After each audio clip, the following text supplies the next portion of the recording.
Isa akong bilyonaryo. Kabanata 196-197-198-199-200. Si Marvin ay lalong nanlumo sa oras na ito. Kinuha niya ang alak sa kamay ni Amy at ibinuhos muli. Nang makita ni Amy si Marvin, ininom niya ang alak na kanyang ginawa, at ang kanyang bibig ay nagpakita ng isang mapagmataas na ngiti. Sa oras na ito, ang kamalayan ni Marvin ay biglang naging malabo. Nagdududa siya kung bakit malakas ang epekto ng alak kaya nahimatay na siya pagkatapos uminom ng 2 bote.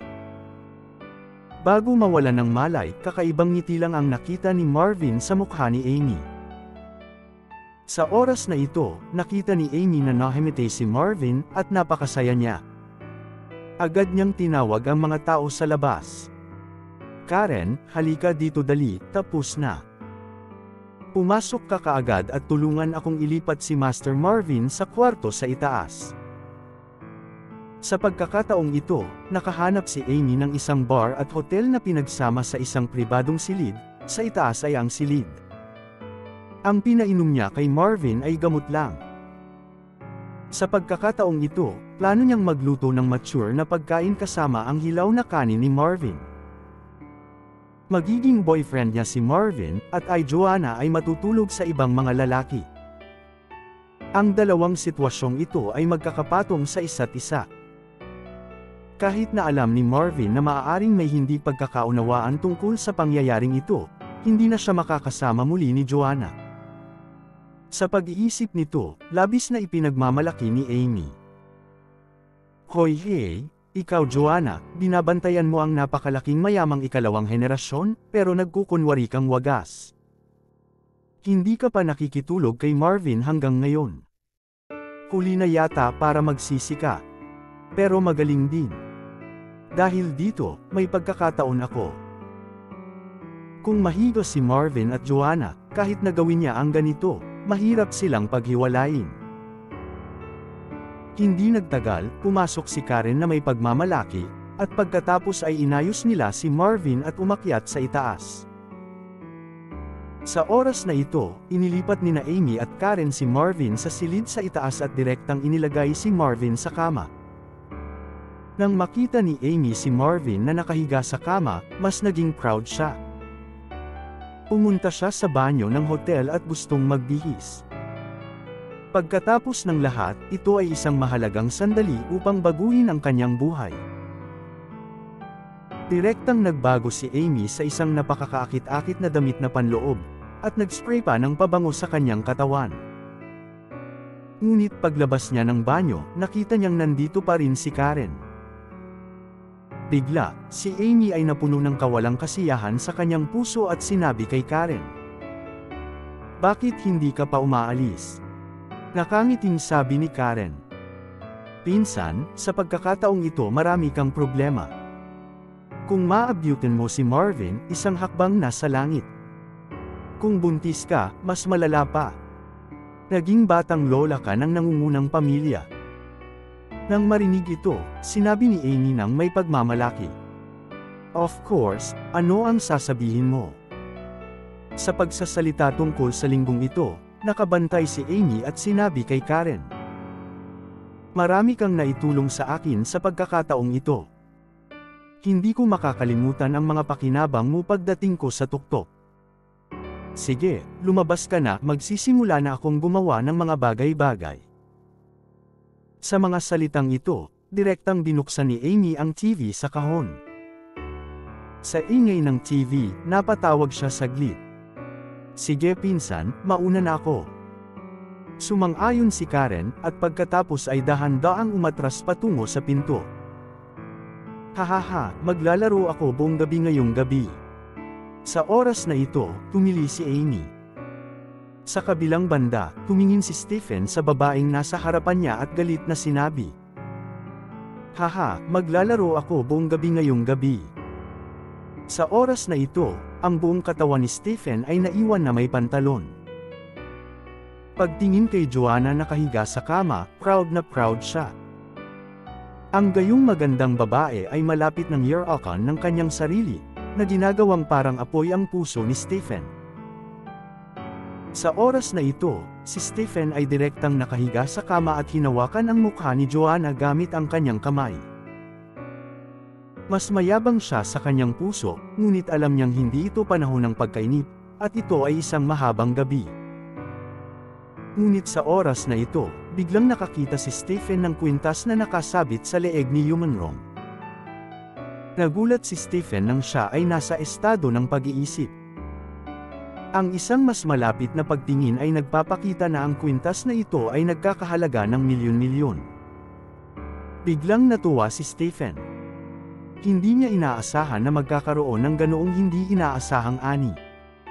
Haha, ngayon ang kagandahan at kwintas ay akin na. Sa oras na ito, mas masaya si Stephen. Iniabot niya ang kanyang kamay at gustong tanggalin ang kwintas sa leeg ni Joanna. Tutal, baliw siya sa paglalaro saglit. Kung hindi niya sinasadyang masira ang kwintas, ito ay magiging masama. Gayunpaman, kapag gusto ni Stephen na unawain ka ang kwintas ni Joanna, nalaman niyang gumagalaw ang mga talukap ni Joanna at nagising siya. Sa oras na ito, si Joanna ay nakatingin kay Stephen na nakahubad na. Siya ay nasa matinding takot at sinabi, "Anong ginagawa mo? Sino ka?" Sa oras na ito, tumatawa si Stephen. "Munting kagandahan, ako ang iyong kapatid na si Marvin. Halika na." Pagkatapos, sa mga salitang ito, isang ibon ang kumagat at bumubuhos sa iyo. Ngunit si Joanna ay nasa gulat. Nalilito ang mga paa, ngunit maswerte, direktang sinipa sa pagitan ng mga binti ni Stephen. Si Stephen, tinakpan ang kanyang nakababatang kapatid, diretsong nakahiga sa kama. Sa oras na ito, nang makita ang hitsura ni Stephen, mabilis na bumangon si Joanna mula sa kama at tuwang-tuwang tumakbo sa labas. Ngunit naintriga si Joanna kay Stephen at ininom ang inumin ni Stephen. Sa oras na ito, mahina siya, kaya hindi masyadong mabilis ang kanyang takbo. Ang mas hindi komportable sa iyo ay ang psikolohikal na presyon. Bakit hindi dumating si Marvin para sunduin siya? Bakit siya dinala ng mga taong ipinadala ni Marvin sa hotel at ginawa ang mga ganoong bagay sa kanyang sarili?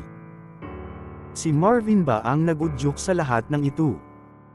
Kapag naiisip mo ito, nalulungkot ka. Marvin, kahit na ayaw mo akong makasama, hindi mo gagawin ang ganoong bagay. Pero kalaunan, naisip ni Joanna na ang bagay na ito ay hindi gagawin ni Marvin. Kilalang-kilala niya si Marvin. Kahit na hindi gusto ni Marvin ang kanyang sarili, hihiwalayan niya ito ng mapayapa, at hindi gagawa ng ganoong bagay. Kaya sino ang may kasalanan ng lahat ng ito? Biglang naisip ni Joanna si Amy.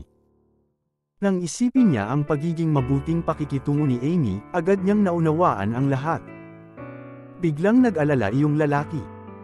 Bagamat hindi niya maisip kung anong uri ng taktika ang ginamit ni Amy. Ngunit kung i-frame niya ang kanyang sarili, tiyak na sasalakayin ni Amy si Marvin. Sa pag-aakalang si Marvin ay nasa kamay na ni Amy, mas nag-aalala si Joanna. Pero nung naubusan siya ngayon lang, hindi niya dala ang cellphone niya. Sa oras na ito, wala siyang anumang bagay sa kanyang katawan. Paano niya sasabihin kay Marvin? And at this time, Joanna suddenly saw opposite has buffet, like this kind of buffet, make a phone call is okay. Nagulat ang diwa ni Joanna. Nagmamadali siyang lumapit at gustong tawagan si Marvin para paalalahanan siya. Gayunpaman, hinayaan ni Joanna na tumayo ang kanyang mga paa, at siya ay mahina pa rin. Mabagal talaga ang katawan niya. Sa kalagitnaan ng pagmamadali, wala siyang nakitang sasakyan na paparating mula sa malayo at dumiretso siya dito. Sa isang bukol, diretsyong nataman si Joanna ng sasakyang ito. Sa oras na ito, si Joanna, tulad ng isang lamok na may putol na pakpak, ay lumipad ng ilang metro palayo at nahulog sa lupa, bumubulwak ang dugo. Sa oras na ito, nararamdaman ni Joanna ang sakit mula sa kanyang katawan, ngunit ang kanyang mga mata ay puno ng pag-aalala tungkol kay Marvin. Marvin, huwag magpalinlang, dapat kang maging mabuti sa hinaharap. Tapos nahulog si Joanna sa dilim. Sa oras na ito, sa panig ni Marvin, si Amy ay sabik na pumili ng mga damit ni Marvin, at hindi nagtagal ay hinubad ang Amerikana ni Marvin. Nang makita ang simetriko na katawan ni Marvin, nagniningning ang mga mata ni Amy. Hindi niya inaasahan na si Marvin ay hindi lamang gwapo, kundi maganda rin. Wala siyang dagdag na taba. Hindi tulad ng ibang mayamang ikalawang henerasyon, naghubad siya ng kanyang damit maliban sa isang mukha, at ang pagtagas ay halos hindi nakikita. Gayunpaman, nang gustong tumalo ni Amy, bigla siyang nakarinig ng manipis at mahigpit na boses sa likuran niya. Nagulat si Amy at tumingin sa likod. Nalaman niyang si Karen ay may maliit na bag ng gamot sa kanyang kamay at sumugod sa kanyang ulo. "Karen, anong ginagawa mo?" Nagulat ang puso ni Amy at agad siyang sumigaw, ngunit ang mga mata ni Karen ay puno ng kabaliwan, at sinabi kay Amy, "Pinsan, ito na ang pagkakataon para umakyat sa langit. Bibigyan mo ba ako?" Sa oras na ito, ang mga mata ni Karen ay puno ng kabaliwan at kasakiman. Pagkatapos ng lahat, naiintindihan din niya na kapag nagawa na ito ni Amy, malaki ang halaga niya. Bagamat siya bilang pinsan ni Amy, maaari ding makakuha ng isang tiyak na kalamangan, ngunit bakit hindi siya personal? Naisip din ni Amy ang ideya ni Karen, higit nagulat sa kanyang mga mata, ngunit hindi siya makaiwas sa oras na ito. Pinagmasdan niya si Karen na ikinakalat ang maliit na bag ng gamot sa kanyang mukha. Sa maliit na pakete ng gamot na ito ang napakalakas na gamot. Kabalintunaan, ang overpowering na gamot ay ibinigay kay Karen ni Amy. Ito ang ininom ni Marvin. Nakita ni Amy ang pagputok ng gamot sa kanyang mukha. Gusto lang niyang huminga, ngunit hinampas ni Karen si Amy sa ulo. Hindi mapigilan ni Amy na huminga ng malalim. Agad niyang sinipsip ang lahat ng hamog. Nang makitang si Amy ay bumagsak sa isang tabi ng nanginginig, si Karen ay labis na natuwa. Diretso niyang inihagis si Amy sa ilalim ng kama at pinagmasdan ang katawan ni Marvin na tumawa ng ligaw. "Haha, grabe ang effort mo, lahat yan sakin." Sa oras na ito, napakasaya ni Karen. Pagkaraan ng 3 o 2 beses, hinubad niya ang kanyang damit at dirdiretsong sumugod. Balak niyang magluto muna ng hilaw na bigas. Anyway, sa dami ng medicine bag, matutulog muna si Amy. Kunin muna natin si Marvin at pagkatapos ay harapin ang mga gawain ni Amy. Ngunit sa oras na ito, biglang nakarinig ng sipol si Karen. Bago pa siya umikot ng ulo ay natamaan siya ng suntok sa likod ng kanyang ulo. Namuti ang mata niya at tuluyan na siyang nahimite. Sa oras na ito, nagpupumilit si Amy na umakyat sa kama. Bagamat nakalanghap siya ng pulbos, ngunit ang kanyang puso ay walang katulad na hinanakit. Ang matinding pagkahumaling na ito, hayaan si Amy na hindi direktang matulog sa nakaraan. "You little bitch, lakas ng loob na putulin ang balbas ko, papatayin kita ng diretsyo." Pagkaraang pagagalitin, nagpumiglas si Amy na umakyat sa kama, pagkatapos ay direktang bumagsak sa katawan ni Marvin, puno ng pananabik ang kanyang mga mata at sinabing, "Haha, Marvin, hindi ka makakatakas sa akin." Pagkatapos ay gusto ni Amy na buhatin ang huling harang ni Marvin, ngunit naramdaman niyang mas hamina ang kanyang kamay, at tuluyang bumagsak sa kama. Mabagal na lumipas ang oras at hindi nagtagal, kinabukasan na.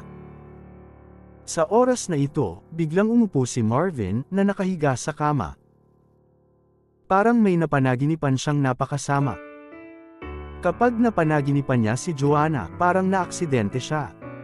"Ano bang problema ko? Ayaw na ba kitang sunduin? Anong nangyari?"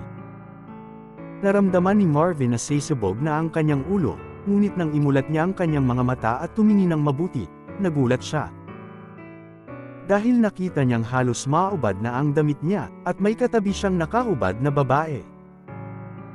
Higit sa lahat, sa isang gilid ng lupa, may nakahubad ding babae. May dugo pa sa kama. Sa kasong ito, may nangyari. Si Marvin ay ganap na nalilito. Nang makita niyang mabuti ang dalawang babae, nagulat siya nang malaman na sila ay sina Amy at Karen. Anong nagyari? Sa oras na ito, martilyo ni Marvin ang kanyang ulo. Maingat niyang inaalala ang nangyari kagabi, na para bang galit na galit siya nang mabalitaan niyang sinundo si Yumanrong kagabi. Pagkatapos ay pumunta siya upang uminom kasama si Amy, na parang tinawagan ni Amy si Karen. Kung titingnan ang sitwasyong ito, dahil ba sa lasing siya at pinatulog sina Amy at Karen? Sa pag-iisip nito, gusto agad ni Marvin na sampilan ang sarili sa mukha. Marvin, paano mo magagawa ang ganoong bagay? Ngayon ay hindi na natagpuan si Joanna. Bilang resulta, natutulog ka sa ibang tao. Tao ka pa rin ba? Ngunit tinitingnan ni Marvin ang kanyang damit na panloob, ngunit nagdududa siya na nandoon pa rin ang kanyang damit na panloob. At bakit ang dalawang babaeng ito na may isang tao sa kama at ang isa ay nasa lupa? Sa oras na ito, unti-unting nagising si Amy, nakita niyang umupo na si Marvin, nagulat ang puso. Maingat na tiningnan ni Amy ang salawal ni Marvin. Siya ay labis na naguguluhan. Nalanghap niya ang sobrang palbo kagabi. Tila ang pinakamahalagang bagay ay hindi nagawa. Nang makitang nagising si Amy, sinabi ni Marvin sa kanya na may malamig na mukha. Anong nangyari kagabi? May ginawa ba ako sa'yo? Nang marinig ito, gumaan ang loob ni Amy. Tila may pagdududa pa rin si Marvin tungkol dito. Sa sandaling ibinaling niya ang kanyang mga mata, direktang sinabi niya kay Marvin. Nako, Marvin, lasing ka kagabi. Dinala ka namin ni Karen sa kwarto namin. Who knows, sobrang wild mo kagabi kaya kinuha mo kaming dalawa. Ang mga salita ni Amy ay kalahati lamang ang sinabi, ngunit ang kahulugan sa likod ng mga ito ay halatang maliwanag. Nang marinig ni Marvin ang mga salita ni Amy, agad siyang kumunat ng noo. Palagi niyang nararamdaman na nagsisinungaling si Amy. Nang makita niya ang hitsura ni Marvin, mabilis na sinabi ni Amy. Totoo naman. Hindi ko alam kung gaano ka kasenggit kagabi. Tingnan mo kaming dalawa. Nang sabihin ito ni Amy, gusto niyang ipakita kay Marvin ang mga peklat sa kanyang katawan. Noong nakikipagpunyagi siya kay Karen kagabi, nagkaroon siya ng maraming pasa. Sa oras na ito, unti-unting natauhan si Karen. Hinawakan niya ang kanyang ulo at pakiramdam niya ay may maraming dugo dito. Gusto lang niyang sumigaw, ngunit nakita niyang biglang sumugod si Amy at sinabi sa malakas na boses. Tingnan mo si Karen. Sinipa mo siya sa ilalim ng kama kahapon at nabali ang ulo niya. Nang sabihin niya ito, hindi maiwasan ni Amy na tumingin kay Karen ng baliw, at si Karen ay unti-unting naging matino sa oras na ito. Nang makita ang hitsura ni Marvin, naintindihan din niya. Agad niyang tinakpan ang kanyang tiyan at sinabi kay Marvin. Oh, Master Marvin, napakabangis mo kagabi. Sa oras na ito, nagkatinginan sina Amy at Karen sa maling paraan. Kung tutuusin, alam nilang lahat na kung walang ibang tao kagabi, makakamit nila ang kanilang mga layunin. Bilang resulta, dahil sa kanilang pagharang sa isa't isa, wala sa kanila ang makagagawa ng huling hakbang.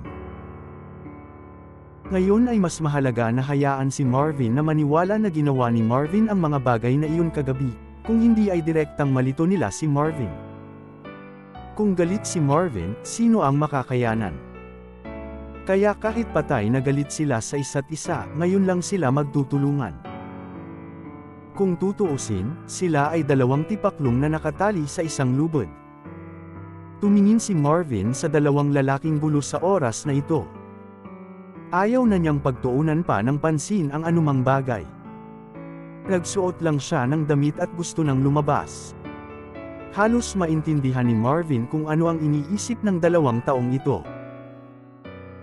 Bagamat hindi niya alam ang nangyari kagabi, nandoon pa rin ang kanyang underwear, kaya hindi siya dapat malagay sa pinakamasamang sitwasyon. Ang gusto niyang gawin ngayon ay hanapin ka Manrong at tanungin kung ano ang nangyari sa iyo Joanna. Nang makitang aalis na si Marvin, hinawakan nina Amy at Karen ang mga binti ng pantalon ni Marvin. Sa wakas ay sinasamantala nila ang pagkakataong ito. Kung naniniwala si Marvin na natulog siya sa kanila kagabi, mapopromote ang kanilang status. Ngunit kung hindi ito aaminin ni Marvin, hindi lang sila pinaghihinalaang may sabwatan, ngunit malamang nagagantihan din sila ni Marvin. Ngunit ayaw pansinin ni Marvin ang 2 babae sa oras na ito. Tinabi niya ang 2 lalaki at pinagalitan. Umalis ka.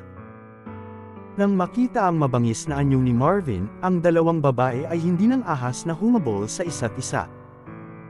Maaari lamang silang magtago sa isang tabi ng mapait. Pagkaalis ni Marvin, hindi napigilan ni Karen na magalit nang maalala niya ang walang awa na hitsura ni Marvin. Paano tayo itatapon ng lalaking ito kung katatapos lang niya? Matapos marinig ito, galit na galit si Amy at sinampal si Karen sa mukha. Hindi ikaw yon. Kung hindi ka lang nanggugulo kagabi, nakuha ko na si Marvin. Paano ako napunta sa ganoong sitwasyon? Pagkatapos ng isang sampal, si Karen ay nagmamadali din at direktang sinabi kay Amy. Anong klaseng tao ka sa tingin mo? Napakagandang bagay, hindi mo ako kinukuha, isa pa at isa kung paano. Ngayong napunta na tayo sa ganitong sitwasyon, lumaban tayo na parang manok at itlog. Wala ni isa sa atin ang makakagawa. Mas makakabuti. Sa oras na ito, ang dami nilang sinabi, lalo silang nagagalit. Sa wakas, direktang nag-away sila. Sa wakas, pareho silang walang lakas para lumaban. Pinagmasdan nila ang mga galos ng isa't isa sa mukha. Ito ay isang magandang talakayan. Pagkatapos ng lahat, walang paraan. Kapag nalaman ni Marvin na dinala nila si Marvin, kawawa talaga sila. Gayunpaman, pagkatapos talakayin ito, ang mukha ni Amy ay nagpakita ng isang ngiti ng kasiyahan at sinabi kay Karen. Anyway, si Joanna ay ganap na walang pag-asa na makasama si Marvin. O bakit? Nakakainis din si Karen. Nang marinig mo ito, diretso siyang tumawa. Pagkatapos, direktang sinabi ni Amy kay Karen kung ano ang inayos niya kagabi, at sinabing may napakalaking ngiti. Ngayon si Joanna ay naging babae ng iba, natutulog sa iisang kama kasama ng ibang mga lalaki, hindi ako naniniwala. Kahit na mas maganda ang relasyon ni Marvin at Joanna, kakayanin ni Marvin na makita ang sarili niyang babae na natutulog sa ibang lalaki. Nang marinig ito, lumiwanag ang mga mata ni Karen at sinabi kay Amy. That's good. Anyway, I don't like looking at the woman human wrong. By the way, you should ask Stephen what's going on. Kilala rin ni Karen si Stephen. Si Stephen ay sikat sa kanilang bilog, at nagkakasakit pa. Kapag naisip niyang kinuha si Joanna ng isang kahabag-habag na lalaki tulad ni Stephen, napakasaya ni Karen. Hanggat makuha ka ni Stephen si Joanna, siya at si Amy ay makakapagkumpetensya ng patas. Kahit sino pa ang manalo kay Marvin, hindi ba maganda para sa kanila? Nang marinig ito ni Amy, tumango siya, at pagkatapos ay direktang tinawag si Stephen. Nang magring ang telepono ng higit sa 10 beses, nakangiting sinabi ni Amy kay Stephen. Anong problema, Stephen? Bakit ang tagal mong sagutin ang telepono? Nag-e-enjoy ka ba? Sa oras na ito, bagamat nasaktan si Amy, maganda pa rin ang kanyang kalooban. Kung tutuusin, kalahating matagumpay ang plano. Gayunpaman, ang boses ni Stephen ay nanggaling sa telepono. Sabi niya kay Amy sa nanginginig na boses. Amy, mukhang patay na ang babaeng iyon. Ano? Masyado ka bang umiinom ng gamot? Sa oras na ito, nang marinig ito ni Amy, nagulat siya. Tumayo ba si Stephen kagabi at pinatay si Joanna? Nang marinig niya ito, natigilan si Stephen, at pagkatapos ay mabilis na sinabi. Hindi, tumakbo siya palabas bago ko pa siya mahawakan. Sa pagsasalita tungkol dito, direktang ipinaliwanag ni Stephen ang nangyari kagabi kay Amy. Sinipa ako ni Joanna at tumakbo palabas kahapon. Siyempre, ayaw niyang paalisin si Joanna, kaya diretso siyang sinundan. Pero bago pa niya maabutan si Joanna, pinanood niya si Joanna na lumipad palabas ng sasakyan. Biglang natakot si Stephen. Hindi siya naglakas loob na umakyat para tingnan kung buhay pa si Joanna. Tumalikod na siya at bumalik sa hotel. Nang marinig ang paglalarawan ni Stephen, agad na sinabi ni Amy na kinasusuklaman niya ang bakal. Bakit hindi mo tingnan kung patay na siya at tumawag ng ambulansya para sa kanya? Walang pakialam si Amy kay Joanna, ngunit natakot siya na talagang mamatay si Joanna, at darating ang pulis upang imbestigahan ang kaso. Sa oras na iyon, makikita si Stephen. Kung tungkol sa kabutihan ni Stephen, 100% ng Amy ay aaminin. Naglakas loob akong pumunta doon. Sa bilis ng takbo ng sasakyang iyon, diretsong natambo nito ang mga tao at lumipad ng ilang metro palayo. Siguradong patay na ako. Nagtatago ako ngayon sa aking villa. Hindi ako ng ahas na lumabas. Ano sa palagay mo dapat gawin? Sa oras na ito, puno ng panghihinayang ang puso ni Stephen, kaya hindi niya ito dapat kunin. Nang marinig niya ang mga salita ni Stephen, ang mga kilay ni Amy ay mahigpit na kumunot, at marahan niyang inaliw si Stephen. Huwag magpanik ngayon. Ang babaeng iyon ay orihinal na kababayan, umaasa lamang sa isang kasintahan upang maging pantay sa amin. Ngayong nangyari na ang ganoon, tinatayang ayaw na sa kanya ng kanyang nobyo. Tsaka hindi ikaw ang nakabangga sa kanya. Anong kinakatakutan mo?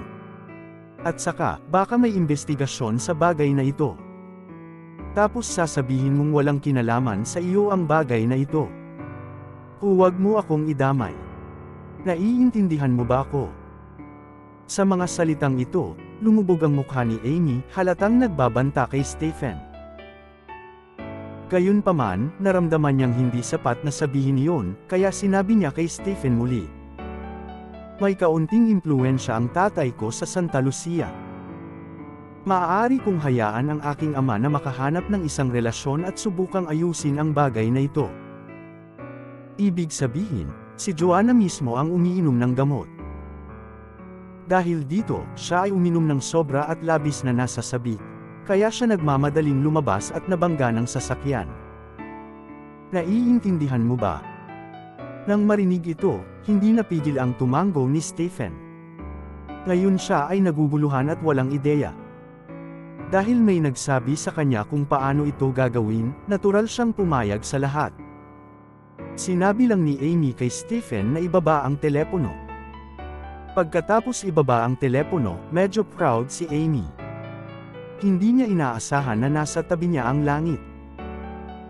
Naisip niya na kung dumating si Joanna upang hanapin si Marvin at umiyak, kung si Marvin ay malambot ang puso at nagbago ang kanyang isip, sila ay mabubulok.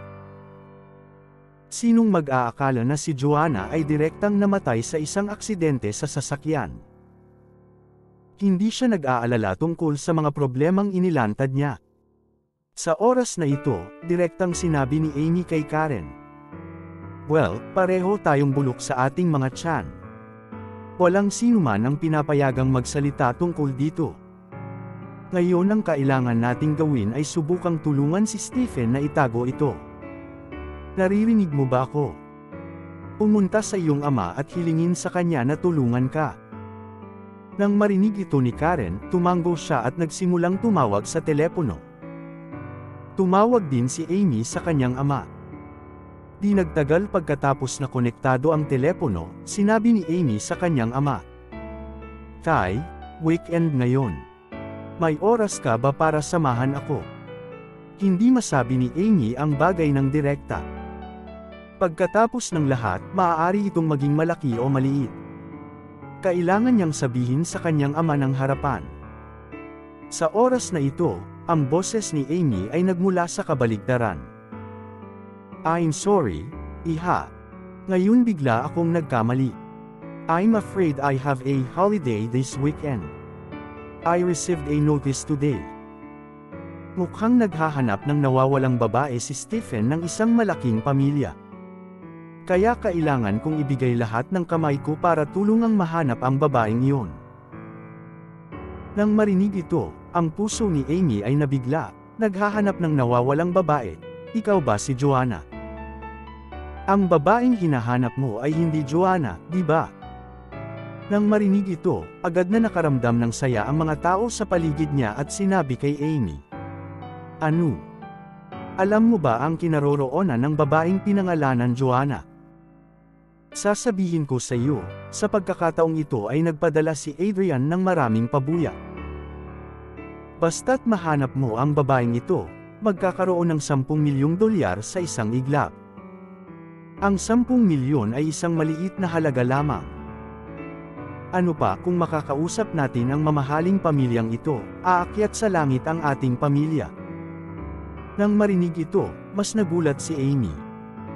Sa halip na maghanap ng isang tao, direkta siyang gumastos ng 10 milyong dolyar. Kung gaano kalakas ang pamilya Marvin, maging ang kanyang ama ay labis na nangungulila sa kanya. Bigla na lang, hindi nang ahas si Amy na sabihin kung nasaan si Joanna. Hindi, may nakita lang akong babae na nagngangalang Joanna na nawawala sa ibang lugar. Kaya nga ako nagtanong. Hindi ko inaasahan na siya pala. Okay lang dad. Pwede ka muna mag-busy. Ibaba ko muna. Direktang ibinaba ni Amy ang telepono, ngunit medyo naguguluhan siya. Dahil sa sinabi ng kanyang ama, nag-alinlangan si Amy.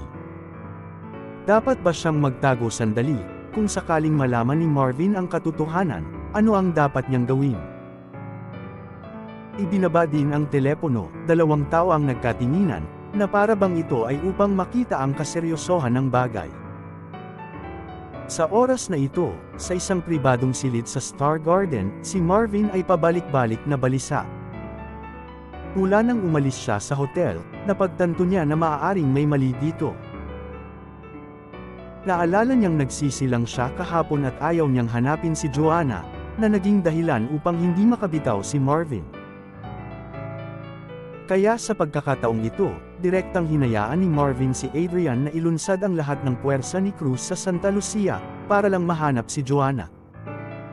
Kung plano talaga ni Joanna na makipaghiwalay sa sarili niya, at least make it clear. Sa oras na ito, may kumatok sa pinto, at tinawag ni Marvin pasok. Ngunit lumitaw si Matt Yeager sa pintuan. Una niyang binati si Marvin. Ikinaway ni Marvin ang kanyang kamay at nag-aalalang sinabi, "Kumusta na?" Sa oras na ito, sinabi ni Matt kay Marvin na may pangit na mukha.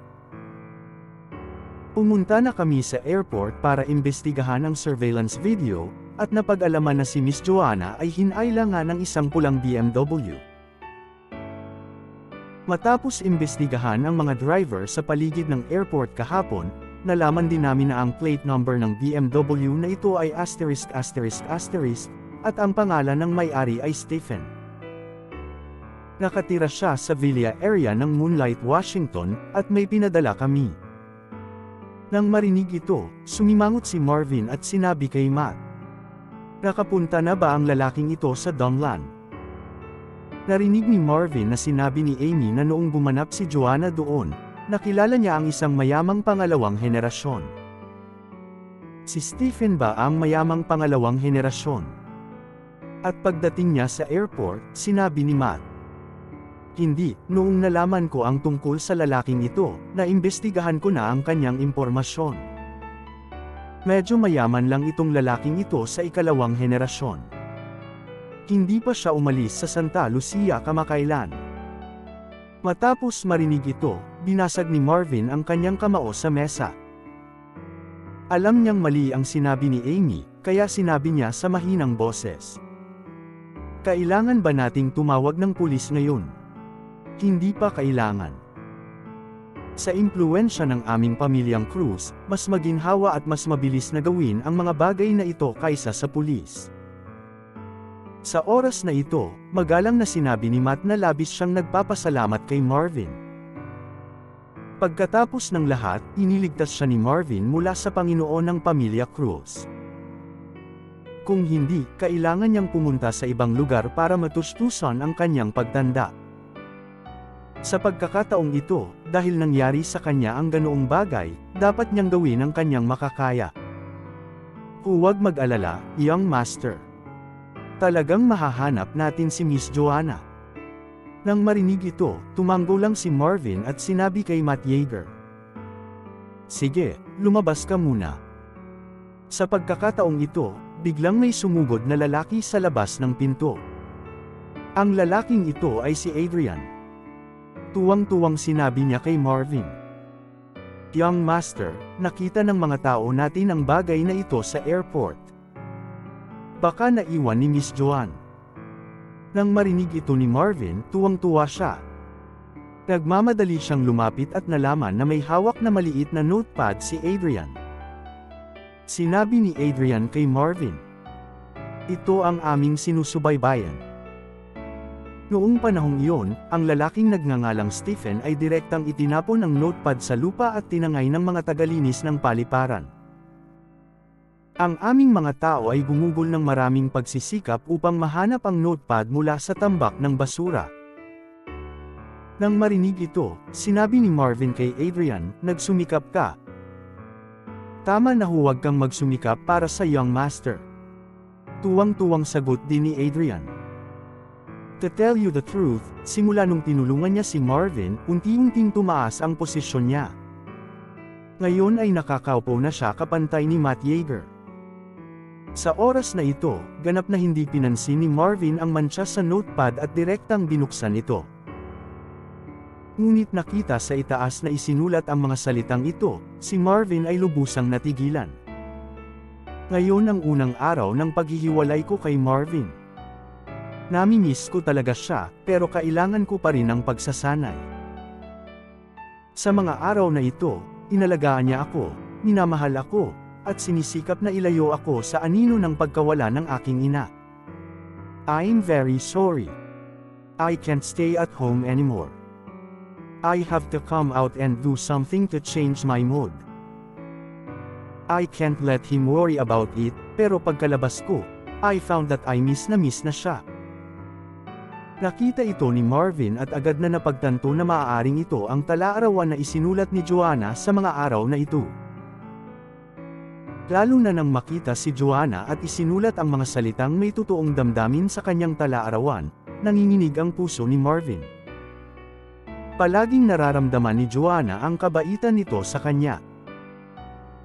Lumalabas na ang dahilan kung bakit sabik si Joanna na mag-ensayo at magtanghal ay ang gusto niyang makaalis sa anino ng pagkawala ng kanyang ina ng mabilis. At ayaw niyang mag-alala si Marvin sa kanyang sarili. Nang makita ito, kinuyam ni Marvin ang kanyang kamao, at pagkatapos ay dahan-daang bumaling sa susunod na pahina.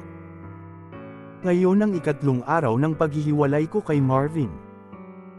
Naka-video ako sa kanya ngayon, pero medyo nalungkot ako nang makita ko siya. Nang makausap ko siya sa video conversation ngayon, parang narinig ko ang boses ng isa pang babae sa tabi niya. Kahit hindi ko nakita kung sino ang babaeng iyon, pinakinggan ko na lang ang boses para malaman, this must be a very lovely girl. Ako ay isang maliit na babae mula sa kanayunan. Nakakapagtaka na mahalin niya ako. Natatakot ako na baka makahanap siya ng ibang babae for family reasons. Ngayon gusto ko na talagang lumipad papunta sa kanya, hawakan siya at ibigay sa kanya ang lahat ng meron ako. Unfortunately, I can't do it. After all, sarili niyang desisyon kung sino ang pipiliin niya. If he falls in love with other girls, what ay ang dapat gawin ay dahan-daang umalis. Nang makita ang mga salitang ito, masakit ang puso ni Marvin. Tiyak na, ang pang-anim na pandaman ng batang babae ay lubhang kakilakilabot. Bagamat hindi pa nakilala ni Joanna si Julie, ngayon lang niya napansin ang pag-iral ni Julie mula sa ilang maliliit na pahiwatig. Sa oras na iyon, si Joanna ay tiyak na labis na malungkot, ngunit ang lahat ng ito ay hindi sinabi kay Marvin. Natatakot siyang mabuhol si Marvin, at naisip pa niya na kung talagang umibig si Marvin sa ibang mga babae, dahan-dahan siyang atras. Pagkatapos ay nagpatuloy si Marvin sa panunood. Ngayon ay ang ika-7 araw bukod kay Joanna. Oras na para magtanghal sa entablado. Orihinal na sinabi ni Marvin na pupunta siya upang makita ang aking pagganap, ngunit hindi siya pumunta dito hanggang sa huli. Sa orihinal, ang araw na ito ay napakaganda araw, ngunit nakakalungkot na may nangyaring kakilakilabot. Kung hindi ko nakilala ang nakababatang kapatid ni Marvin, hindi ko na makikita si Marvin, iniisip ko kung makakasama niya ang babaeng iyon. Bagamat sobrang lungkot ko ngayon, kaya ko, do anything. Kung kaya niya talagang maging masaya, kaya ko siyang bitawan. Sana kapag nakita ko siya bukas, ako na ang Marvin tulad ng dati.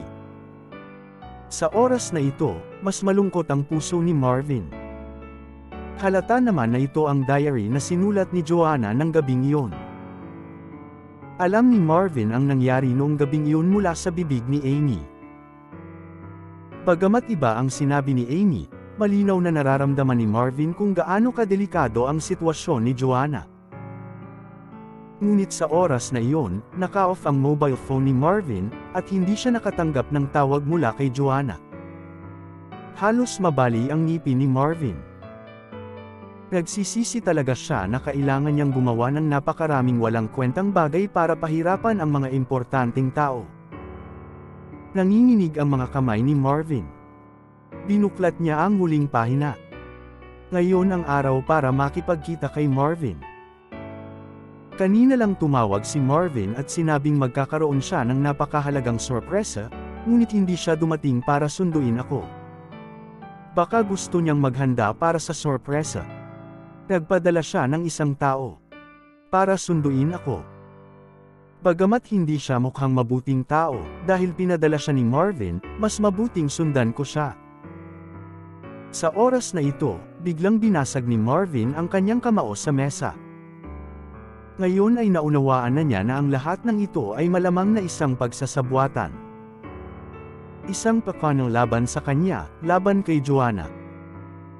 Tiningnan ni Marvin ang notebook at ang mga salita dito, ngunit hindi niya mapigil ang umungol sa kanyang puso.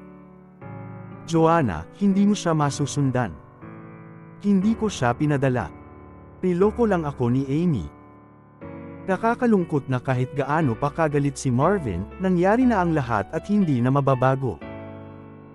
Ngayon ang pinakamahalagang bagay ay upang makita kung saan nagpunta si Joanna. Sa oras na ito, pula ang mga mata ni Marvin. Pagtingin niya sa diary na hawak niya, dahan-dahan siyang umupo. Hindi malulutas ng galit ang anuman. Ngayon, hintayin natin si Adrian na magdala ng mga tao dito. Salamat sa mga sumusubaybay. Paki-like and subscribe naman.